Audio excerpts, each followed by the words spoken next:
Hello, and thank you for listening to this short video about why Microsoft partners should consider creating a series of webinars, along with several tips on where to begin.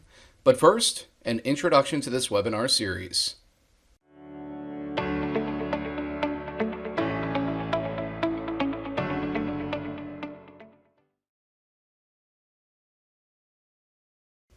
Several Microsoft partners have expressed interest to do more with digital marketing in areas such as webinars or podcasts as a new way to reach their existing customers and to help bring in new ones.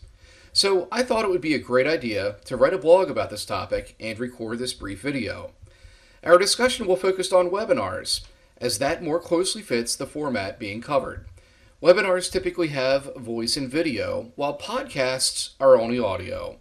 I recommend using both voice and video because it is video demonstrations that show your viewers how things really work. Webinars are a growing trend, and it's difficult to figure out where to start. Common questions are, what topics should be discussed? How long should a webinar be? What equipment is needed? What software is available? And how complicated is it to learn?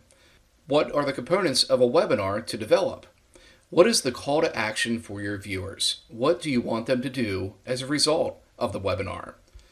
Thinking ahead about all of these questions will help you develop a compelling webinar that keeps your viewers interested and gets them to take an action.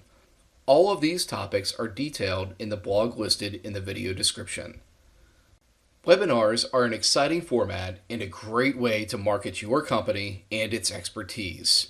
Viewers get to hear directly from you personally as a representative of your company and get a taste of your professionalism. You get to introduce a business problem so many organizations have, explain the solution to a point, and how your team approaches the solution and its implementation. Imagine this. What if one of your sellers is in a conversation with a potential customer? The customer asks a question about a topic. The seller can then talk about how they actually specialize in that area and highlight how they just published a webinar on that topic the other day. The seller can then follow up with the customer by emailing a link to the webinar. Wow, how better to show your customer that you are the technical leaders and establish your position as their trusted advisor. Ask yourself, can your competitors do this? You are also developing webinars to grab the interest of your viewers, to inspire them into the art of what is possible with your solution, and of course, get them to contact you for more information. To do this, you need an offer, a call to action. The explanation of a call to action is available in the blog, as well as so much more. I have written several examples of webinars on various topics, such as Windows 7 to Windows 10 migrations, identity security with multi-factor authentication, and Microsoft Teams voice services. Links to the recorded examples are embedded so you can view them to get an idea of what your webinar could look like. You could use the talk track as it is recorded, but I highly encourage you to adjust the wording and messaging to make it your own. Remember, you want to stand out with your differentiators. What makes you different than your competitors?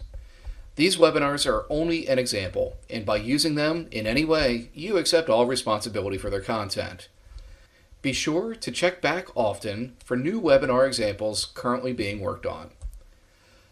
Other areas discussed in the blog content are the call to action, topic development, length of the webinar, how many presenters you should use, equipment and software to consider, ideas on where to post your webinars for maximum exposure, and, perhaps most importantly of all, why you want to write a blog for each one of the webinars you record and post it. If you have any questions, please leave a comment in the posting area, and I'll get back to you as soon as I can. Thank you again for watching and listening. Please check back often for additional webinar examples.